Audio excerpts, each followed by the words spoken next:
Ako po si kapatid na Rosauro Santos, mula po sa lokal ng Parañaque, distrito po ng Makati. Ako po ay katuwang na tumutupad sa tribuna at isa rin pong katiwala ng purok sa aming lokal. Ako po ay nakapagtapos ng Bachelor of Science in Commerce, major po sa accountancy. At kasalukuyan po ako ay nagtatrabaho bilang isang business analyst sa isang multinational company sa Fort Bonifacio. Ako po ay lumaki sa bayan ng Guagua sa probinsya po ng Pampanga. Bago po ako umanib sa Iglesia ni Cristo, ako po ay isang Katoliko. Simula't sapal po, ipinanganak po kami sa relihiyong Katoliko. So marami pong paniniwala, katulad po ng unang-una po yung mahal na araw. Yun nga, na may mga araw na hindi ka pwedeng lumabas kasi patay ang Diyos. Dumadalo din kami sa mga fiesta kasi ang fiesta ay alay yan sa mga santo. So maraming santo yan eh. Ano po? So yun daw po yung pasasalamat. Lumaki kami dun sa relihiyon na yun, kung ano lang yung inabutan namin. Wala naman talaga formally nagtuturo sa amin kahit may subject na religion sa school, pero hindi siya ganun kalalim. Kumbaga, walang matibay na panuntunan, kumbaga. Nakilala ko po ang Iglesia ni Cristo sa pamamagitan po ng isang kaibigan ko, opisina po, sa nagyaya sa akin. Kaya po nakilala ko ang Iglesia ni Cristo. Yung pong kaibigan ko, niyayaya ako sa pagsamba at saka sa pamamahayag. Matagal po bago ako napapayag. Hindi naman kagad. Katulad po siguro ng mga ibang niyayaya natin ngayon, umuoo lang ako. Pero hindi ako pumapayag. Sa pananiniwala ko, tama naman yung relihiyon ko eh. Wala namang masama. Pero, ang pumasok po kasi sa isip ko noon, bakit wala akong maibigay na justification para manatili ako sa kasalukuyang kong relihiyon? Pero itong kaibigan ko to, hindi ako tinitigilan para umanib sa relihiyon niya. Yun po yung isang kumbaga parang naging wake-up call sa akin. Bakit pinipilit ko yung sa akin? Wala naman akong maibigay niya justification na hindi. Katoliko ako kasi ito, hindi. Wala po akong maibigay na ganung rason. Yun po yung isang reason kung bakit ako napapayag na dumalo sa mga pagsamba. Ang una ko pong nadaluhan sa mga gawain sa iglesia, isa pong pagsamba yun eh.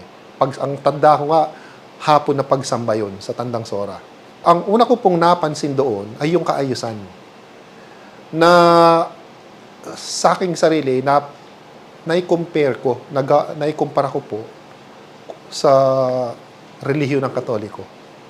Magkahiwalay yung babae at lalaki, may takdang oras, at yung pagsamba, tahimik.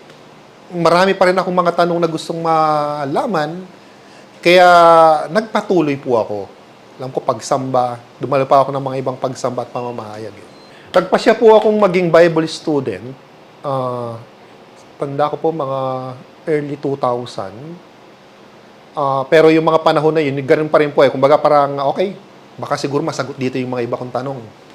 Katulad ng mga santo, bakit wala akong nakitang imahen sa loob ng kapilya.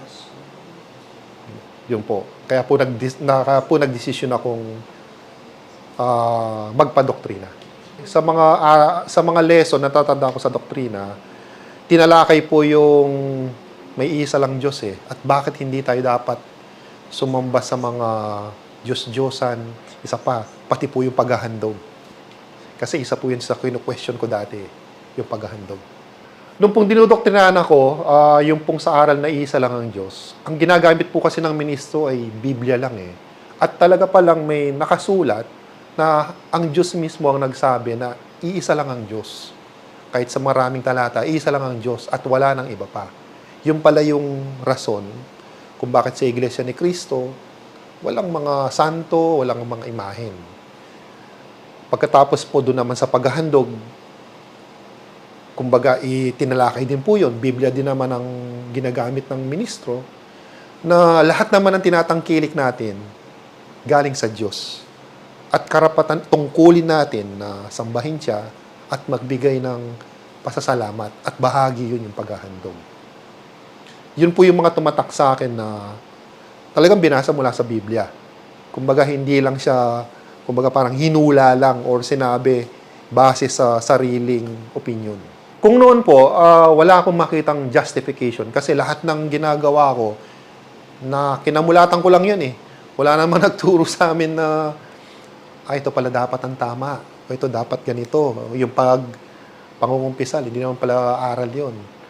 Pero sa Iglesia ni Cristo, lahat nanggaling sa Biblia, which is yun yung sinusundan ng lahat po, di ba? At ako mismo, tinignan ko rin yan, yung mga talata, tinitignan ko rin po kasi yung mga talata. At napatunayan ko po na talagang yun yung totoo. Which is, bilang Iglesia ni Cristo, mayroon akong pinanghahawakan. Ano po? Galing sa Biblia lahat. At yun yung katotohanan. Natapos ko po yung aking doktrina at dumating po ako sa araw ng aking bautismo. Ang tanda ko po nung araw na yon sa Templo Central po yun, marami kami. Masarap po sa pakiramdam.